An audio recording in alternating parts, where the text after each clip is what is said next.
Fantastic. It's story time. Where are we meeting up for story time? In The Giant Warp glowing Gate. laser. Warp gate. Who wants to Warp stand Gate? on top of the site? There's really no point in going there, though. If we can Yes, hear it. there is. We have to stare at 404. Somebody needs Everybody to, stand on top of the Yes. site. Yes. somebody needs to get like a PDF of the book and fine.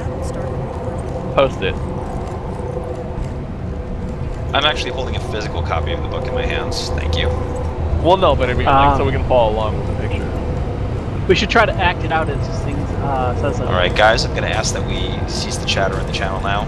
We are going to begin, as I don't think anyone else is joining in at this stage. Now that everyone appears to be here or is en route, we'll begin the reading of How the Grinch Stole Christmas by Dr. Seuss, published by Random House, New York. This is a reward from early in the beta for everyone who participated in the Biolab assault. When I said, if you take this Biolab away from the Terran Zerg in less than 30 minutes, I will read a story. You all did it in 22 minutes, so I am now obliged.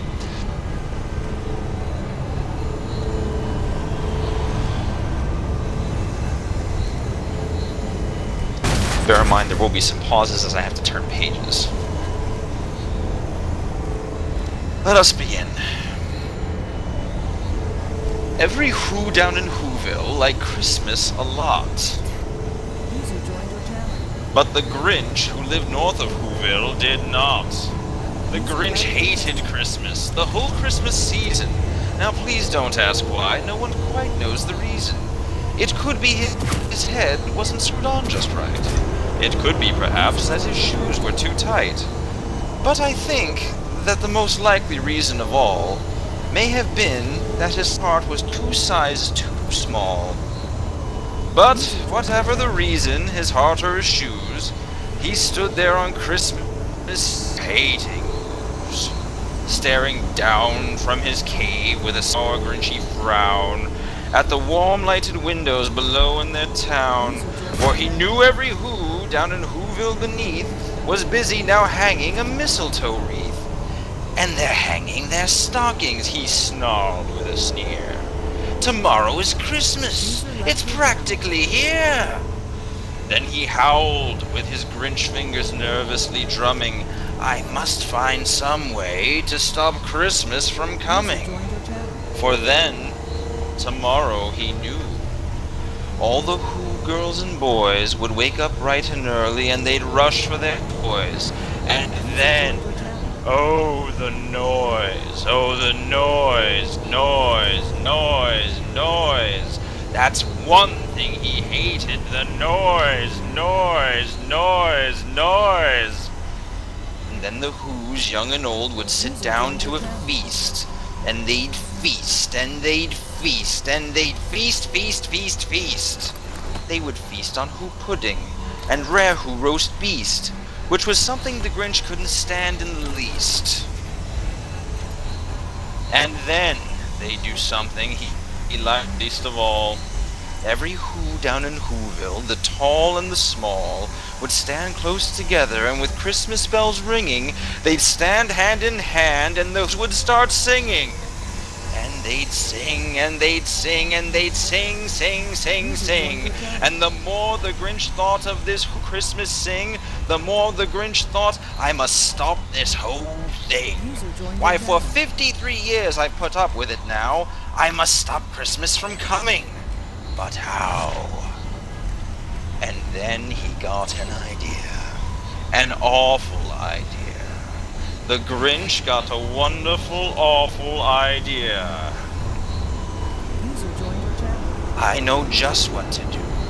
The Grinch laughed in his throat, and he made a quick Santa Claus hat and a coat, and he chuckled and clucked, what a great Grinchy trick. With this coat and this hat, I'll look just like Saint Nick. All I need is a reindeer. The Grinch looked around, but since reindeer are scarce, there were none to be found. Did that stop the old Grinch? No, that Grinch simply said, if I can't find a reindeer, I'll make one instead. So he called his dog Max, and he took some red thread, and he tied a big horn on the top of his head. Then he loaded some bags and some old empty sacks on a ramshackle sleigh, and he hitched up old Max. Then the Grinch said, "Giddy up!" And the sleigh started down towards the homes where the Who's lay a snooze in their town. All their windows were dark. Quiet snow filled the air. All the Who's were all dreaming sweet dreams without care. When he came to the first little house on the square, "This is stop number 1, the old Grinchy Claus hissed, and he climbed to the roof, empty bags in his fist. Then he slid down the chimney, a rather tight pinch, but if Santa could do it, then so could the Grinch. He got stuck only once, for a moment or two, then he stuck his head out of the fireplace flue, where the little Who stockings all hung in a row. These stockings, he grinned, are the first things to go. Then he slithered and slunk with a smile most unpleasant around the whole room, and he took every present. Pop guns and bicycles, roller skates, drums, checkerboards, tricycles, popcorns, and plums, and he stuffed them in bags. Then the Grinch very nimbly stuffed all the bags one by one up the chimney. Then he slunk to the icebox. He took the Who's feast. He took the Who pudding. He took the roast beast. He cleared out the whole icebox as quick as a flash. Why, the Grinch even took the last can of Who hash. Then he stuffed all the food up the chimney with glee, and now, grinned the Grinch, I'll stuff up the tree. And the Grinch stuffed the tree, which he started to shove, when he heard a small sound, like the coo of a dove. He turned around fast, and then he saw a small Who, little Cindy Lou Who was not more than 2. The Grinch had been caught by this tiny Who daughter, who'd got out of bed for a cup of cold water. She stared at the Grinch and said, "Santa Claus, why? Why are you taking our tree? Why?" But you know that old Grinch was so smart and so slick, he thought up a lie, and he thought it up quick. "Why, my sweet little top," the fake Santa Claus lied, "there's a light on this tree that will light on one side, so I'm taking it home to my workshop, my dear. I'll fix it up there, and I'll bring it back here." And his fib fooled the child, and he patted her head, and he got her a drink, and he sent her to bed. And when Cindy Lou Who went to bed with her cup, he went to the chimney and stuffed the tree up. Then the last thing he took was the log for their fire. Then he went up the chimney, himself the old liar. On their walls he left nothing but hooks and some wire. And the one speck of food that he left in the house was a crumb that was even too small for a mouse. Then he did the same thing to the other Who houses, leaving crumbs much too small for the other Who's mouses. It was 1:15 dawn. All the Who's still abed, all the Who's still a snooze, when he packed up his sled, packed it up with their presents, the ribbons, the wrappings, the tags and the tinsel, the trimmings, the trappings. 3,000 feet up the side of Mount Crumpet, he rode with his load to the tip-top to dump it. Pooh-pooh to the Who's. He was graciously humming. They'll find out tomorrow, no Christmas is coming. They're just waking up. I know just what they'll do. Their mouths will hang open in a minute or two, then the Who's down in Whoville will all cry, boo-hoo. That's a noise, grinned the Grinch, that I simply must hear. So he paused, and the Grinch put a hand to his ear. And he did hear a sound rising over the snow. It started in low, then it started to grow. But the sound wasn't sad. Why, the sound sounded merry. It couldn't be so, but it was merry. Very. He stared down at Whoville, the Grinch popped his eyes, then he shook. What he saw was a shocking surprise. Every Who down in Whoville, the tall and the small, was singing, without presents at all. He hadn't stopped Christmas from coming. It came! Somehow or other it came just the same. feet ice cold in the snow, stood puzzling and puzzling. How could it be so? It came without ribbons. It came without tags. It came without packages, boxes, or bags.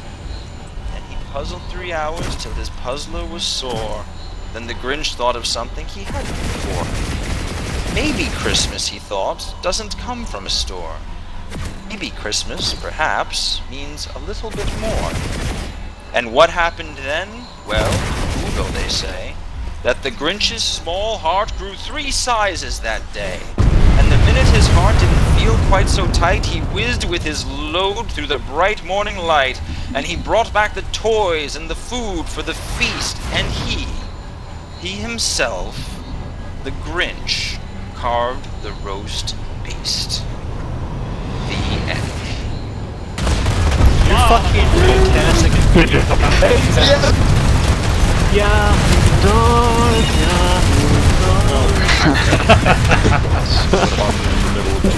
Fucking fantastic. That was awesome. Amazing. We need to do more story time at least once a month. I agree. I don't think we're gonna do it once a month, but we'll see what we can do. We'll see what we can do for short story time. But thank you all for participating. And once again, from everybody, I know some of the officers had to log off, but really thank you all for sticking with us through beta and all of the crazy shenanigans and horseshit we came up with. It's meant a lot to everybody. Who else do you sure deliver? I think we can always get best effort. Oh yeah. Wait, so just come back to content. Test is best every game I play. Did the servers go down? Are you not? Servers are gonna. I think someone recorded it. It's really done on YouTube later for people, and we'll do that.